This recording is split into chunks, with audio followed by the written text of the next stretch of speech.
Mais je bénis Dieu et je remercie mon grand Seigneur parce que grâce à lui, nous allons toucher quelque chose ce matin. Préparez-vous parce que ce n'est pas des choses qu'on entend souvent. Ce matin, j'oserais même dire que je vais être un peu plus théologique. Alors, c'est comme si je vous donnais un cours ce matin. Mais mon but, c'est qu'on puisse repartir d'ici avec une compréhension plus élargie de la grâce de Dieu. Alors guide-nous, Seigneur, ce matin pour que nous puissions saisir la grâce qui nous a été accordée. Quand vous entendez le mot grâce, qu'est-ce qui vous vient à la pensée? Pardon? Faveur non méritée. Est-ce que vous avez déjà entendu ça? Lorsque quelqu'un s'approche de vous et vous demande c'est quoi la grâce? La plupart des gens vont dire c'est une faveur que l'on ne mérite pas. Oui, puis après?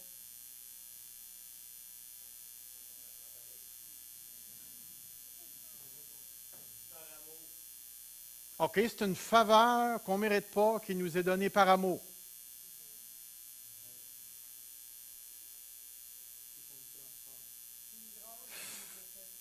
La grâce, définitivement. Guy dit ça nous transforme. Donc, c'est une faveur non méritée donnée par amour qui nous transforme. OK, on est rendu à 3 propositions. Ça rentre dans faveur gratuite. Voyez-vous, l'idée, c'est qu'on comprend la gratuité du salut en ce qui nous concerne. Même si ça n'a pas été gratuit, ça a coûté la vie du Fils. Il y a quelqu'un qui a payé à notre place. Mais lorsqu'on parle de la grâce, définitivement, on parle de ce que Dieu nous a donné. Et c'est lorsque on commence à définir ce qu'est la grâce, comment je pourrais vous dire? C'est là qu'on commence à vibrer. Il y a quelque chose de particulier dans la grâce. Et ce matin, je termine la fameuse série que je traîne depuis un petit bout de temps sur 2 Timothée. Et on avait parlé des 3 motifs. Nous avons parlé non à cause de nos œuvres, selon un dessein précis que Dieu a développé. Et nous allons regarder le 3e motif, selon sa grâce. Aucun d'entre nous ne pourra se présenter devant Dieu sur une autre fondation que la grâce qui nous a été donnée en Jésus-Christ. Et c'est pourquoi comprendre la grâce devient quelque chose de très, très, très important. Et c'est pourquoi la première chose que je veux placer devant vous et que nous devons absolument saisir, c'est ceci. La grâce est un régime différent de la justice. Êtes-vous d'accord avec ça? Si je continue, le mot régime réfère à une administration, une organisation, une manière de faire, une sphère d'action. En d'autres mots, la grâce ne fonctionne pas comme la justice. Ne fonctionne pas comme la justice. Regardez, j'ai fait un petit dessin ici.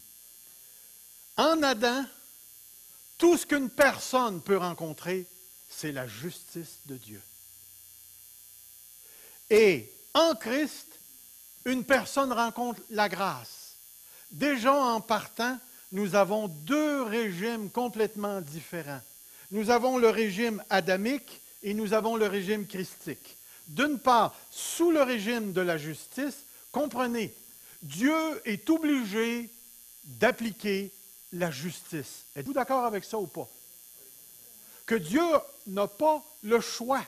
Et savez-vous que ce n'est pas une question juste de choix, en voulant dire, OK, là, je suis obligé, excuse-moi, il faut que je le fasse. Dans sa nature même, Dieu est un Dieu juste. Et parce qu'il est juste, c'est totalement impossible pour Dieu de ne pas appliquer la justice. Et lorsqu'on parle de justice, on parle d'obligation, on parle de ce qui est mérité. Quand j'étais petit gars, mes 2 frères et moi, on était tellement tannants que dans notre petite sphère du village à Saint-Charles, près de Drummondville, lorsque quelqu'un brisait quelque chose chez un voisin, on recevait une volée au cas où ce serait nous. Est-ce que c'était juste? C'était pas mérité. Mais si on avait mérité la chose, ça aurait été juste. Ça aurait été juste. Une autre chose, c'est que dans l'Écriture, la justice est un dû. Dieu rendra à chacun selon ses œuvres. C'est un dû. Et non seulement c'est un dû, mais c'est pour tous. Et la justice de Dieu conduit toujours, et remarquez bien le mot que je vais utiliser, toujours à la punition. Toujours à la punition.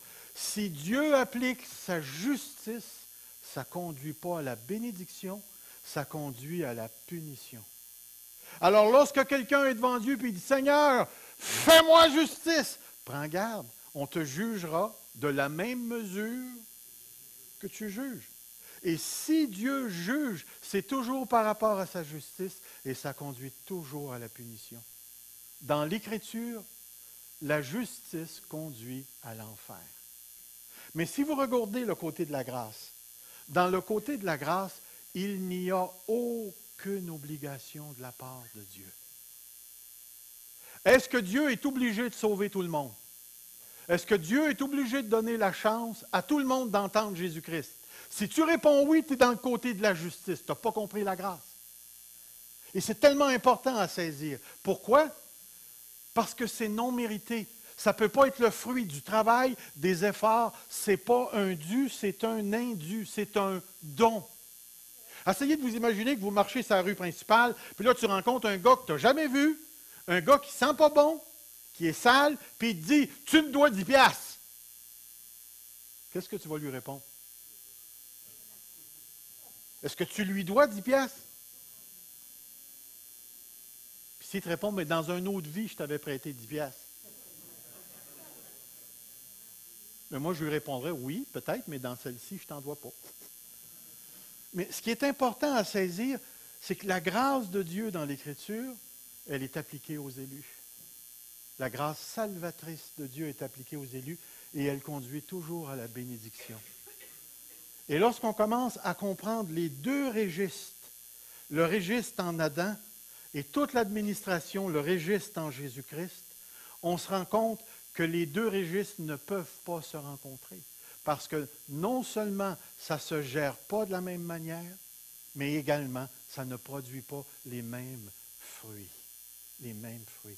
Saviez-vous qu'il y a plusieurs années, j'étais sur le côté de la justice. Lorsqu'à 19 ans, j'ai rencontré Jésus-Christ, je suis entré dans le régime de la grâce. Et là, tout ce que Dieu nous donne en Jésus-Christ, je l'ai reçu. Et aujourd'hui, je saisis que mon Dieu n'est pas un Dieu démocratique. C'est un Dieu théocratique, souverain, qui agit selon le bon plaisir de sa volonté. Un Dieu qui a créé un univers et qui a donné une place de choix à l'être humain. L'être humain qui s'est rebellé contre lui et à cause de cela, l'être humain est tombé sous le régime d'Adam, où la seule manière de rencontrer Dieu dans le régime d'Adam, c'est à travers sa justice. Sa justice.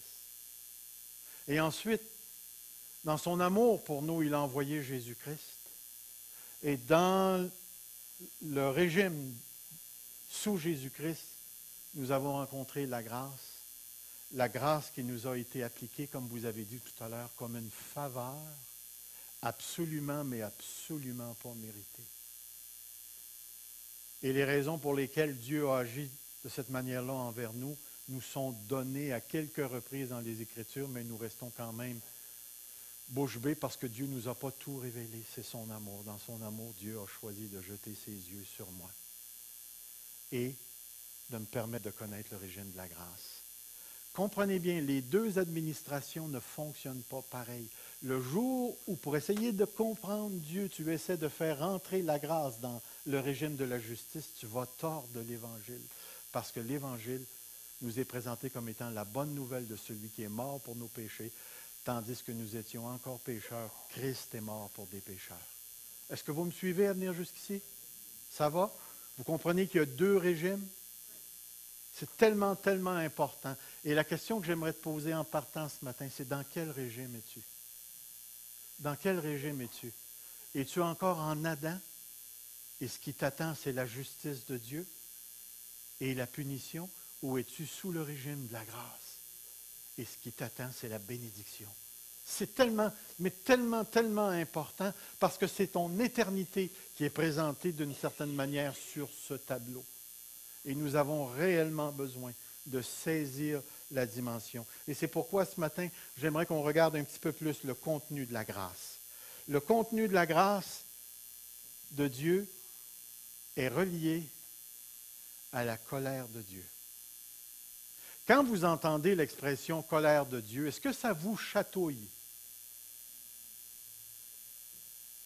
Essaye de t'imaginer rentrer dans le bureau à ton travail, ou rentrer à la shop, puis là, tu as une petite place où tu rencontres tous tes confrères, puis là, tu leur dis, « Hé, mes amis, ce matin, vous êtes tous sous la colère de Dieu. »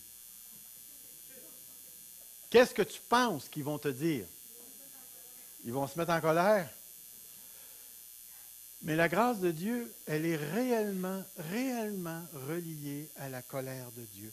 Si nous comprenons ce que nous voulons dire par l'expression colère de Dieu, nous allons comprendre quelque chose dont la grâce nous a profondément délivrés. Ceci, en raison du péché, nous nous retrouvons dans une situation tout à fait particulière.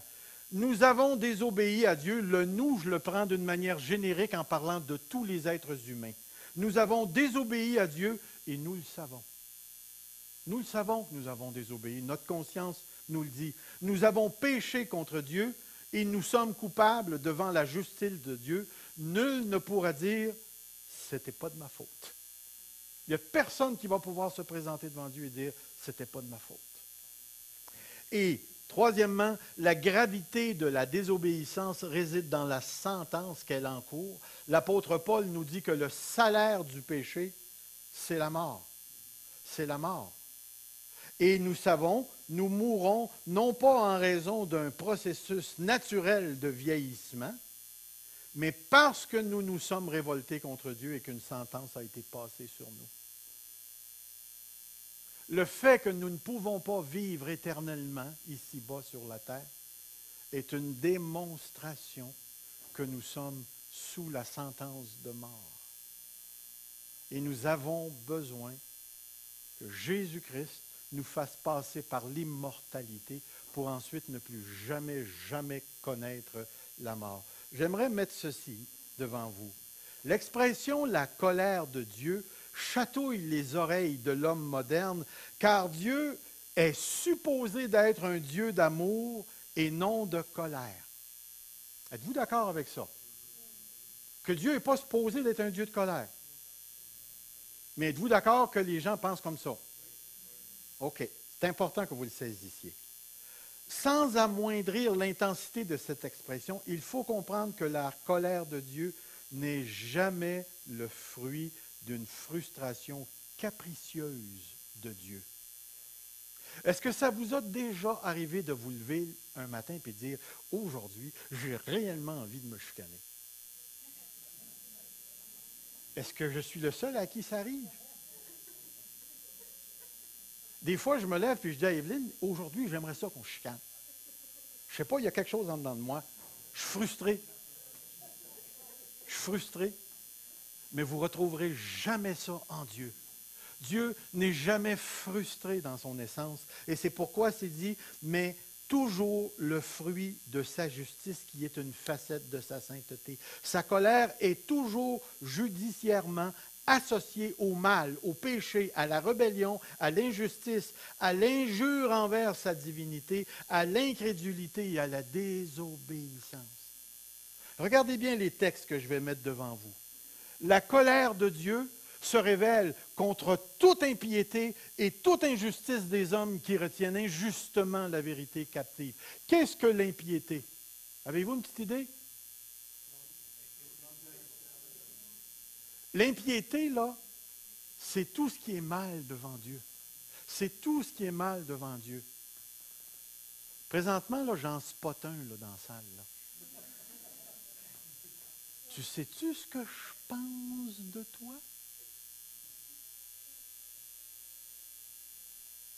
Là, je suis en train de me dire à moi-même, il ne faut pas que je pense mal, il ne faut pas que je pense mal, il ne faut pas que je pense mal. Mais ça va jusque-là, l'impiété. Et une des caractéristiques de l'impiété, c'est de retenir injustement la vérité captive. Pensez-vous que nos politiciens retiennent la vérité captive?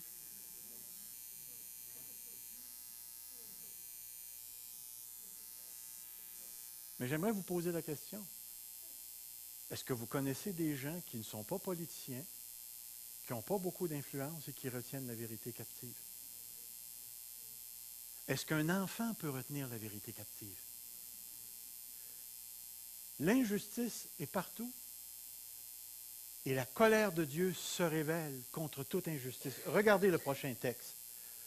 Nous tous aussi, nous étions de leur nombre, et nous vivions autrefois selon la convoitise de notre chair, accomplissant les volontés de la chair et de nos pensées, et nous étions par nature des enfants de... Les enfants de colère, on pourrait traduire des enfants sous la colère. La colère de qui? Et chacun d'entre nous qui sommes ici ce matin, nous avons été à un moment donné, avant notre conversion, sous la colère de Dieu. Regardez l'autre texte. Que personne ne vous séduise par de vains discours, car c'est à cause de ces choses que la colère de Dieu vient sur les fils de la rébellion. L'autre, c'est à cause de ces choses que la colère de Dieu vient sur les fils de la rébellion. Tous ces versets nous disent clairement que Dieu n'est pas seulement un Dieu d'amour, mais un Dieu de justice également. Sa colère s'enflamme contre tous ceux et celles qui se révoltent contre lui, qui refusent la vérité, qui vivent selon une vision du monde sans Dieu ou dans laquelle Dieu est complètement défiguré. C'est tellement, tellement important ici. Tout à l'heure, notre sœur nous a parlé 90, 98% de bouddhistes. Si vous connaissez la religion de bouddhiste, il y a autant de dieux que de personnes dans cette religion-là. Et tous ces gens-là adorent un faux Dieu. Tous ces gens-là adorent un faux Dieu.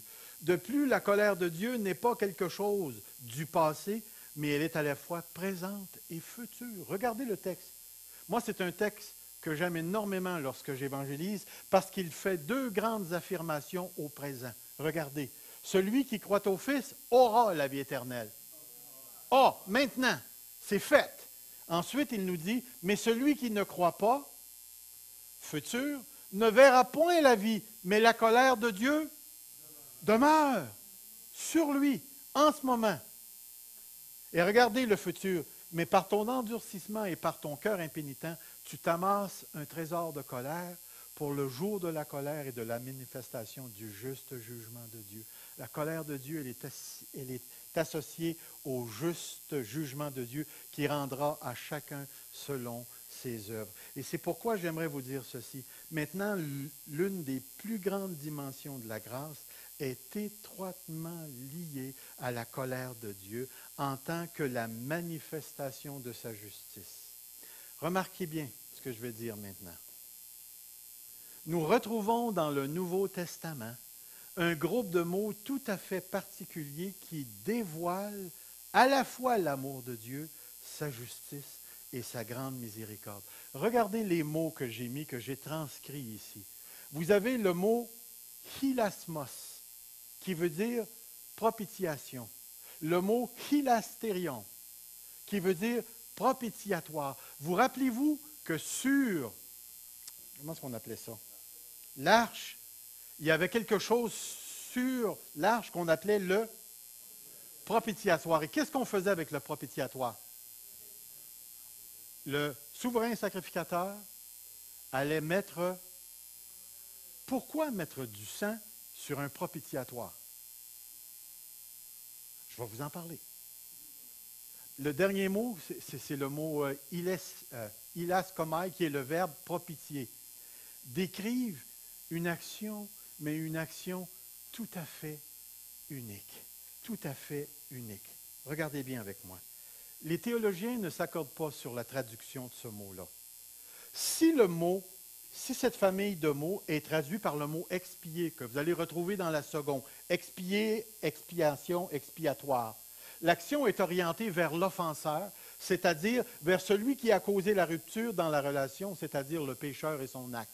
Si ce groupe de mots-là est traduit par expier, expiation, ça veut dire que lorsque Jésus-Christ est mort à la croix, il est mort pour l'offenseur, qui est vrai, et qui avait pour but d'enlever, d'expier, d'enlever la tâche de celui qui a brisé la relation avec Dieu. Vous comprenez? Et c'est réellement arrivé, cette dimension-là.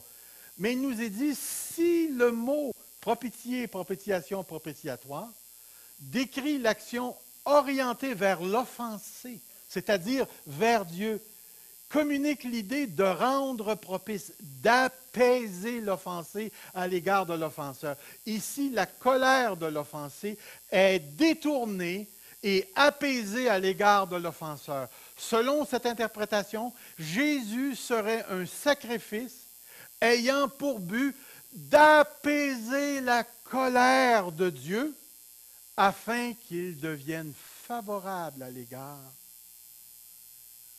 du pécheur.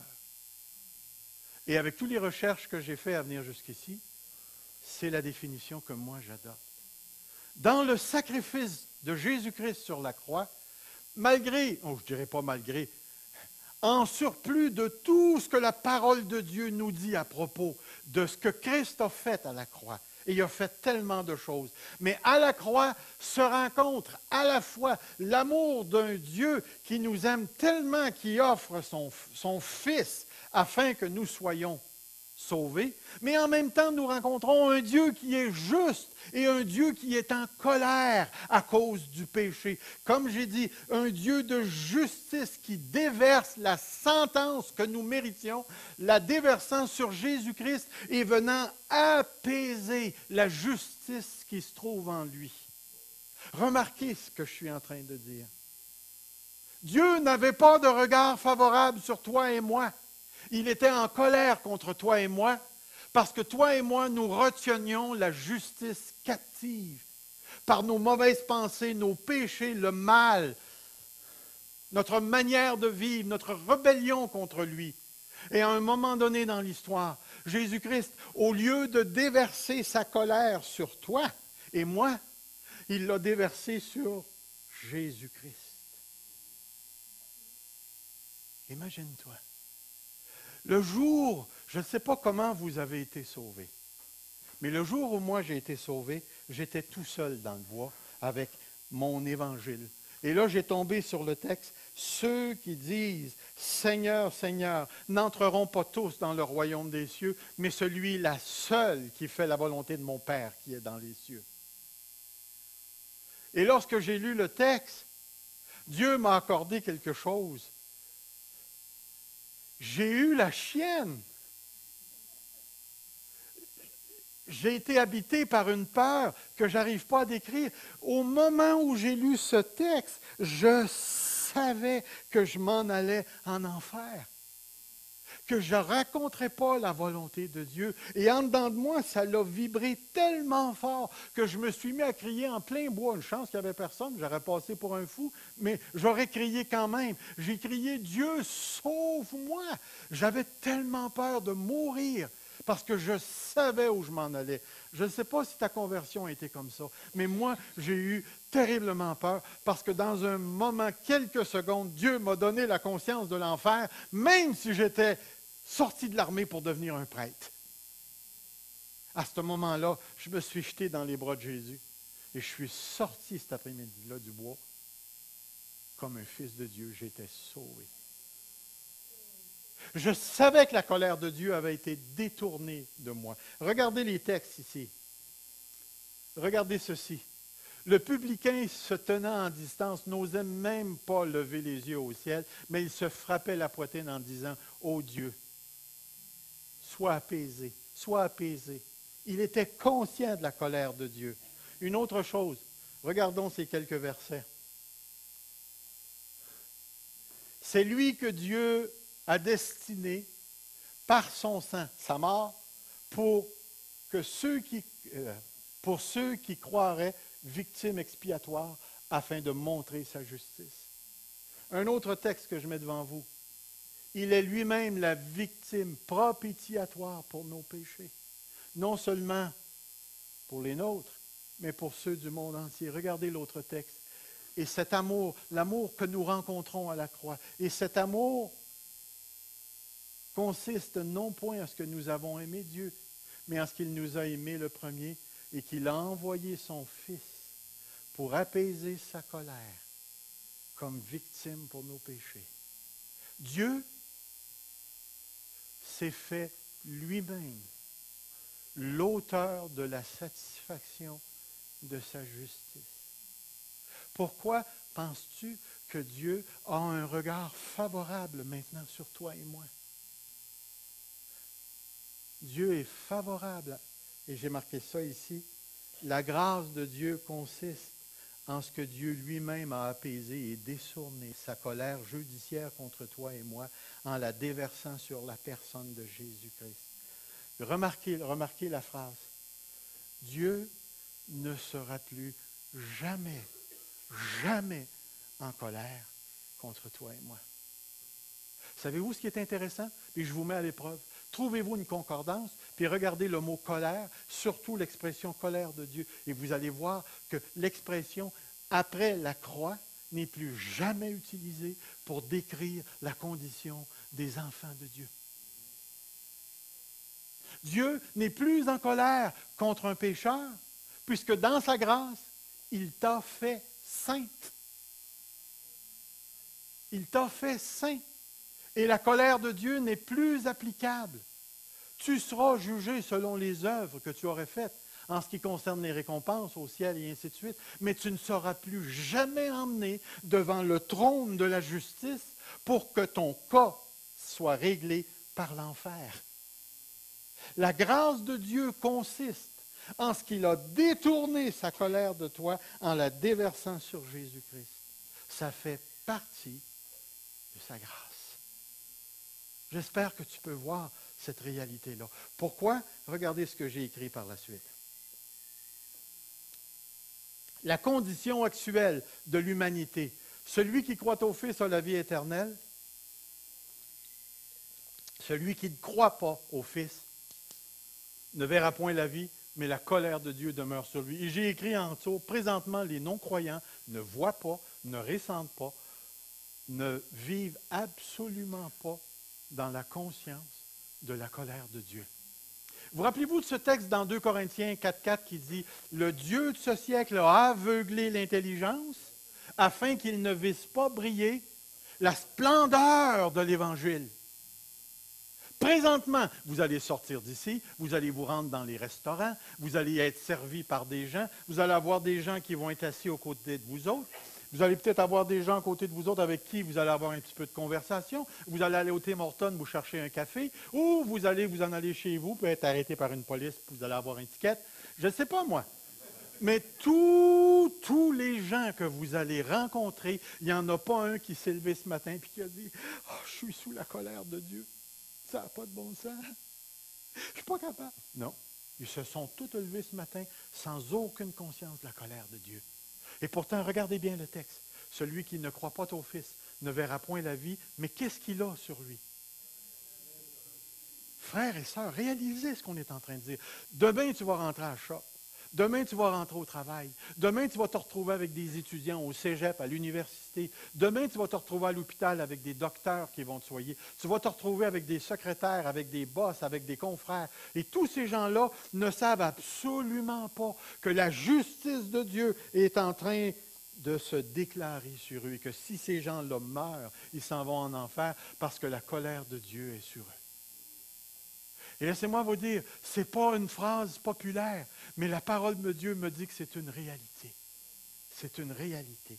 Et c'est pourquoi la grâce de Dieu se rencontre à la croix de Jésus-Christ, parce que Dieu vient apaiser son attitude à ton égard et à mon égard. C'est quelque chose d'extraordinaire qu'il te faut réaliser ce matin. Je vais te montrer quelque chose que Dieu ne fera plus jamais à ton égard.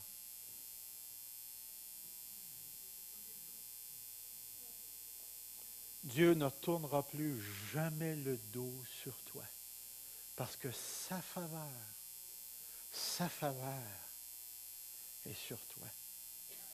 Je ne sais pas ce que ça te fait pour toi ce matin. Mais moi, lorsque j'ai plongé un tout petit peu dans ce concept de la colère de Dieu, j'ai commencé à saisir que Dieu n'est pas une farce. Dieu est vraiment sérieux avec ce qu'il a déclaré. D'où vient la nécessité pour nous, d'une part, de réaliser la profondeur de la grâce qui nous a été accordée, et d'autre part, de réaliser que tous ceux qui sont sous la justice de Dieu vont vivre quelque chose de terrible à la fin. Il faut leur dire. Faut leur dire. Faut leur dire que la colère de Dieu est sur eux. Peut-être pas de cette manière-là, mais il faut leur dire. Parce que c'est exactement ce qui va arriver. Comprenez, c'est une réalité. L'enfer est réellement une réalité, de la même manière que le ciel est une réalité. Et c'est pourquoi ce matin, je veux que tu réalises ce que Dieu t'a fait, ce que tu méritais. Il l'a mis sur Jésus-Christ. Et en le mettant sur Jésus-Christ, il a fait quelque chose d'extraordinaire pour toi.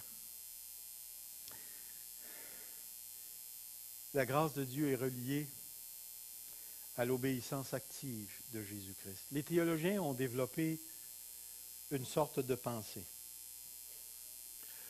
En essayant de comprendre ce que Jésus-Christ a fait, on entend souvent parler de la croix. Mais avez-vous réalisé, regardez le texte, le Fils, bien qu'il soit Fils, il a appris l'obéissance par les choses qu'il a souffertes. Êtes-vous d'accord avec moi que Jésus n'a jamais péché? Pourquoi il a dû apprendre l'obéissance? Est-ce qu'il n'y a pas un texte dans l'Écriture qui nous dit « Je fais toujours la volonté de mon Père ». On a des textes clairement qui nous disent que Jésus n'a jamais péché. Et là, il nous dit « Il a appris, bien qu'il soit fils de la même essence, il a dû apprendre l'obéissance par les choses qu'il a souffertes. » Puis c'est marqué « Après avoir été élevé à la perfection par la croix. » Et là, il nous est dit, il est devenu pour tous ceux qui lui obéissent l'auteur d'un salut éternel. Pourquoi pensez-vous que Jésus a obéi? Parce que le premier Adam avait failli. Le premier Adam ayant failli, le deuxième Adam devait repasser le test. Pourquoi pensez-vous que Jésus a été tenté par le diable? Juste pour le fun. Le premier Adam a été tenté par le diable, le deuxième Adam a été tenté par le diable. Le premier Adam a failli, le deuxième Adam a réussi le test. Et tout au long de sa vie, la vie de Jésus-Christ, elle était nécessaire parce que la vie de Jésus participe à notre libération. Je vais revenir sur cela tout à l'heure. Jésus a vécu pour que toi et moi, on entre dans la perfection que lui s'est acquise par l'obéissance à son Père. Jésus est mort pour acquérir, pour que nous devenions justes, acquérir cette justice devant Dieu. La grâce de Dieu consiste en ce qu'il a parfaitement obéi à la volonté du Père, sans commettre péché, de sorte qu'il a obtenu la perfection. Et qu'il est mort sur la croix pour obtenir une justice qu'il nous impute gratuitement pour que nous soyons justes et parfaits devant Dieu. Non seulement Christ a détourné la colère de Dieu, mais il a vécu une vie exemplaire sous la loi pour pouvoir sauver ceux qui étaient sous la loi. Christ a accompli. Maintenant devant Dieu, tu es juste et parfait en raison de l'obéissance de Christ. Par une seule offrande, il a emmené à la perfection tous ceux qui sont sanctifiés. Et c'est pourquoi je t'emmène ici. L'obéissance passive, vous savez ce que c'est? C'est la croix. C'est ce que Christ a subi. Je pourrais prendre encore 3-4 sermons juste pour rentrer dans cette dimension-là de ce qui s'est passé à la croix. Et de vraiment voir la grâce qui nous a été accordée, mais je ne peux pas faire ça ce matin. L'obéissance passive réfère à ce que Jésus a fait à la croix. Et vous savez ce qu'il a fait. Il est mort comme agneau de Dieu pour enlever le péché du monde. La grâce de Dieu consiste en ce que tu ne subiras plus jamais rien parce que Christ a tout subi pour toi. Laissez-moi avancer. J'ai encore quelque chose à vous présenter. La grâce de Dieu est intimement reliée à l'inimitié entre nous et Dieu. Avez-vous déjà rencontré quelqu'un qui vous aime réellement pas? Vous allez peut-être vous dire, c'est pas possible que quelqu'un ne m'aime pas. Mais avez-vous déjà réellement rencontré quelqu'un qui ne vous aime pas? Mais quand je dis qu'il vous aime vraiment pas, parce qu'une personne peut ne pas t'aimer sans savoir pourquoi elle ne t'aime pas. Mais quelqu'un qui t'haït, c'est dangereux même pour certains cas. Dans l'Écriture, regardez ce que l'Écriture nous dit. Car lorsque nous étions ennemis, Colossiens, vous qui étiez autrefois étrangers et ennemis par vos pensées et par vos mauvaises œuvres. L'inimitié peut aller jusqu'au meurtre, jusqu'à la destruction. Et c'est tellement intense, cette inimitié dans l'Écriture, lorsqu'elle devient religieuse, elle peut conduire à la mort. Mais dans l'Écriture, Dieu a fait les premiers pas en posant tous les éléments nécessaires pour que l'ennemi cesse d'être ennemi, que l'inimitié disparaisse. Regardez ces textes. Car lorsque nous étions ennemis, nous avons été réconciliés avec Dieu par la mort de son Fils. 2 Corinthiens 5, 18, et tout cela vient de Dieu qui nous a réconciliés avec Christ. Colossiens, vous qui étiez autrefois étrangers et ennemis par vos pensées et par vos mauvaises œuvres, il vous a maintenant réconciliés par sa mort dans le corps de sa chair. Nous avons été réconciliés avec Dieu. La grâce de Dieu consiste en ce qu'il n'y a plus d'inimitié entre toi et Dieu. Vous rappelez-vous du texte qu'on va citer tellement souvent? Maintenant, nous avons accès auprès. Réalisez-vous ce matin que vous ne serez jamais plus reçu auprès de Dieu comme un ennemi. Vous allez toujours être reçu comme un fils du royaume, une fille du royaume, un fils et une fille de la famille. Il n'existe plus entre toi et Dieu aucun rapport d'inimitié, de guerre sous aucune forme. Quand tu dis, là, c'est une faveur non méritée. Dieu, son cœur est favorablement ouvert, puis il t'attend. Puis non seulement il t'attend, il a même fixé un jour où il va te rencontrer face à face. Il veut tellement t'avoir qu'il est mort pour t'avoir. Il a brisé toutes les inimitiés. Si dans ton cœur tu aimes Dieu, c'est pas parce que tu es fin, tu es belle, tu es ci, tu es ça. C'est parce que Dieu a déposé dans ton cœur son amour pour lui. Par le moyen de Jésus-Christ, il est allé te chercher dans ton inimitié, puis il t'a pris. Ça vous est-il déjà arrivé de vous faire prendre dans les bras par quelqu'un quand ça vous fait vraiment mal? Puis là, quelqu'un vient, puis il te prend, puis il te serre. Qu'est-ce qui se passe en dedans de toi? Moi, à un moment donné, là, je vous le dis, il y a une petite madame qui était venue me voir lorsque j'étais en crise à un moment donné. Je me rappellerai toujours. J'étais assis sur ma chaise, puis la petite madame n'était pas grande, puis elle s'est mise à genoux aux côtés de moi, puis elle m'a pris dans ses bras. Oui, j'étais assez gros, elle a réussi à faire le tour. Puis elle m'a pris, puis je ne peux pas vous dire ce qui s'est passé. À travers cette femme-là, il y a une compassion divine qui a passé.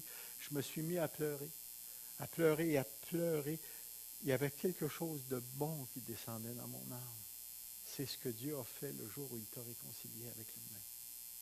Que Dieu nous emmène à saisir cette grande chose-là. Non seulement la grâce de Dieu consiste dans le fait que Dieu t'a réconcilié avec lui, mais regarde, c'est toutes des choses à l'extérieur que Dieu a faites. Dieu t'a réconcilié, Dieu a déversé sa colère, et ainsi de suite. Mais Dieu a fait quelque chose de particulier. La grâce de Dieu est reliée à ta propre personne. Voyons.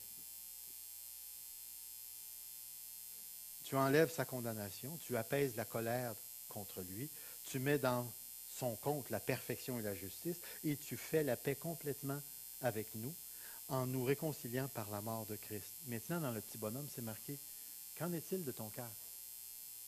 Essayez de vous imaginer que vous avez un meurtrier qui arrive devant le juge, puis on lui dit, il y a quelqu'un qui a payé ta dette, il y a quelqu'un qui a tout réparé ce que tu as fait, il y a quelqu'un qui t'a réconcilié à la société, maintenant tu peux partir. Qu'est-ce qui n'a pas changé encore?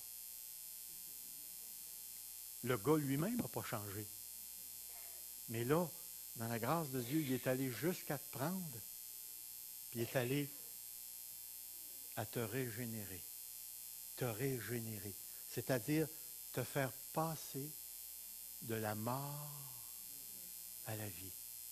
Non seulement il t'enlève la colère, il pardonne tes péchés, non seulement il te réconcilie, non seulement il meurt à la croix pour acquérir cette justice, il vit une vie de perfection pour acquérir cette perfection et te l'imputer, mais Dieu change ton cœur. Dieu change ton cœur. À moins que celui qui naît de nouveau ne peut voir, ne peut entrer. Il y a tellement de textes qui nous disent, « Bien-aimés, aimons-nous les uns les autres, car l'amour est de Dieu, et quiconque aime est né de Dieu. » C'est pourquoi il a répandu l'amour de Dieu dans nos cœurs par le Saint-Esprit qu'il nous a donné. Je vais sauter quelques textes parce que je veux arriver à la fin. La grâce de Dieu consiste en ce que ton cœur a été transformé. Maintenant, Dieu, Jésus-Christ, le Saint-Esprit habite en toi. Tu es né de nouveau. Qu'est-ce que la grâce? Et la grâce de Dieu est reliée à ton futur, ton espérance. Où tu t'en vas après la mort? Es-tu certain d'aller au ciel? Certain, certain? Comment tu le sais que tu es certain? Pardon? Le Saint-Esprit rend témoignage à mon esprit que je suis. Ça ne vient pas de la science, ça ne vient pas du gouvernement, ça vient du Saint-Esprit. Et j'avais placé l'espérance devant vous, mais il y a quelque chose que je veux vous montrer, c'est ceci. La grâce de Dieu, c'est tout ça. C'est tout ce que Dieu a fait pour nous. Mais il me reste une autre chose que j'aimerais vous montrer. La grâce de Dieu appliquée. La grâce de Dieu, ça s'est incarné chez des personnes. La grâce de Dieu, c'est des visages maintenant. La grâce de Dieu, c'est des petites familles qui vivent en Jésus-Christ notre Seigneur. La grâce de Dieu, c'est des gens qui ont compris, qui ont saisi, qui ont maintenant une connaissance en dedans d'eux que des milliers d'autres n'ont pas. La grâce de Dieu, c'est des gens qui adorent Dieu et qui maintenant élèvent leurs mains et leur cœur pour Dieu. La grâce de Dieu, c'est des gens qui chantent, qui adorent, qui mangent pour la gloire de Dieu. La grâce de Dieu s'incarne dans des visages que vous connaissez et que vous côtoyez à tous les jours. La grâce de Dieu, c'est un paquet de sourires qui sont placés devant nous parce que Dieu les a touchés. La grâce de Dieu, c'est des gens qui se mettent ensemble pour être capables de nous emmener à adorer. La grâce de Dieu, ce sont des personnes qui vieillissent avec la conviction de leur destinée éternelle et que cette destinée, elle est positive et elle est bonne. La grâce de Dieu, c'est des clowns qui prennent soin des enfants, d'autres qui prennent soin de Dieu. C'est-à-dire que Dieu prend soin de nous. Vous vous rappelez de ce frère? La grâce de Dieu, c'est qu'il est parti au ciel.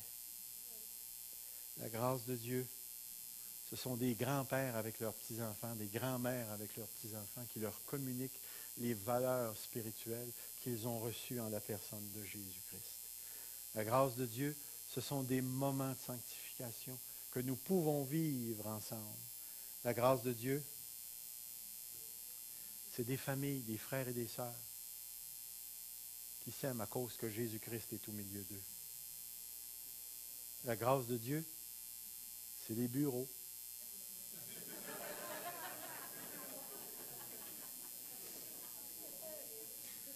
C'est Ginette, qui a tellement réjoui les gens autour de nous. Hein? Que Dieu continue de l'utiliser. La grâce de Dieu. Attendez un petit peu. Ce sont les vieux de la vieille. Je peux le dire parce qu'ils ne sont pas là matin. Mais vous vous rappelez de Gilles et Yvon? La grâce de Dieu, c'est que ce sont eux qui ont posé les fondements avec M. Deschamps et ainsi de suite.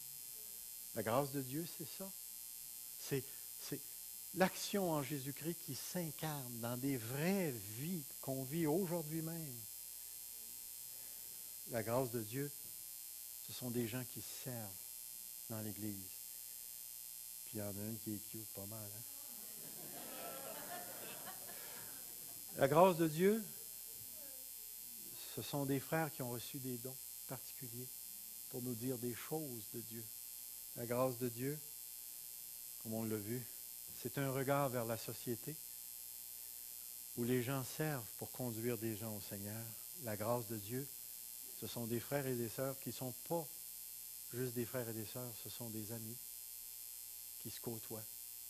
Seigneur Dieu, merci pour la grâce. Merci pour la grâce que tu nous as donnée ensemble. Merci pour le fait, Seigneur, que tu n'es plus en colère, mais que tu es favorablement disposé à notre égard. Rappelons-nous que nous avons ce matin quelque chose de particulier. Je vais demander à Marie-Hélène et Martin de s'avancer.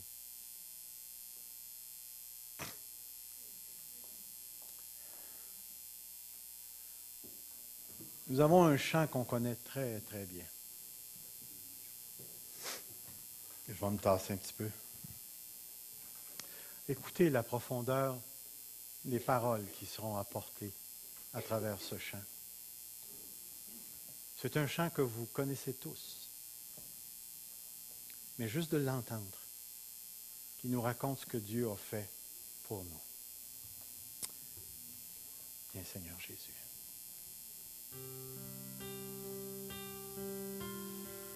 Merci, Seigneur.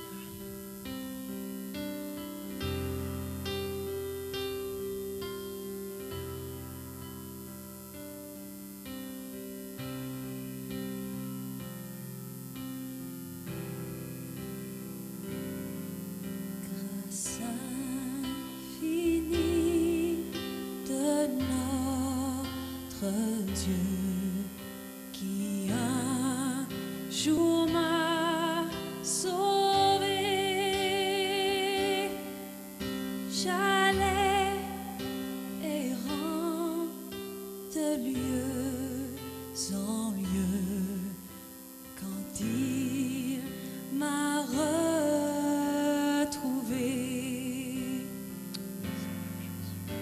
Ma vie fut complètement changée.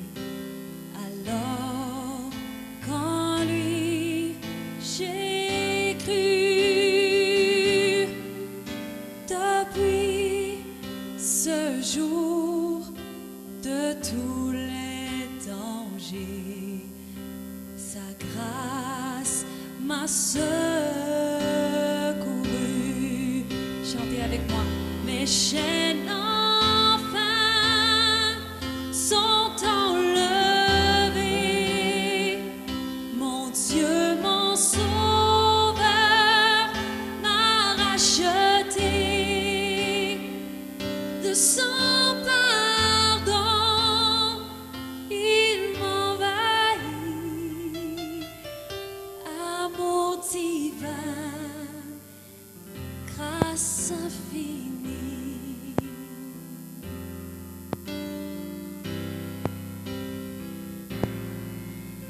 Dans mes épreuves et mes labeurs, toujours suffit sa grâce. Je peux compter sur sa faveur à chaque instant qui passe. Mes chaînes enfin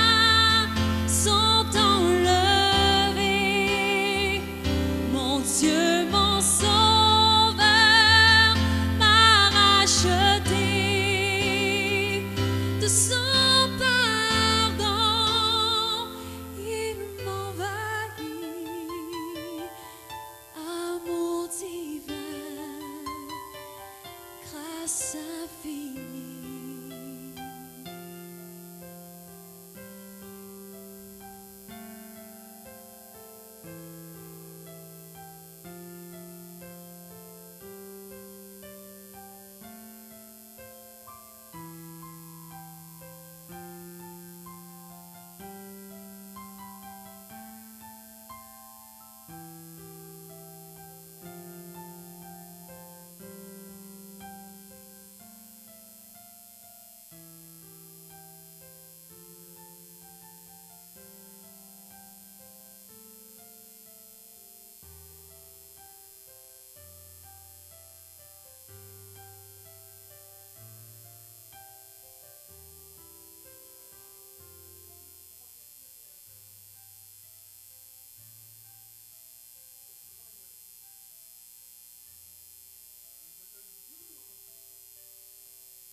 Sont enlevés, mon Dieu, mon Sauveur m'a racheté de son pardon, il m'envahit. Amour divin, grâce infinie, mes chaînes sont enlevés, mon Dieu, mon Sauveur m'a racheté de son pardon, il m'envahit. Oh Seigneur Jésus. Amour divin, Seigneur Jésus, écoute les cœurs qui sont ici ce matin. Tu sais de quoi ses frères et ses sœurs ont besoin. Viens faire ton œuvre en ce moment, Seigneur. Seigneur Jésus, brise toutes nos chaînes qui nous empêchent de marcher avec toi, Seigneur. Viens, Seigneur. Renouvelle en nous, Seigneur, cette saveur de la grâce, Seigneur. Renouvelle en nous cette compréhension de la grâce. Et amène nos cœurs, Seigneur, à recevoir encore plus de grâce, parce que tu n'es pas un Dieu gratteux, mais tu es tellement généreux.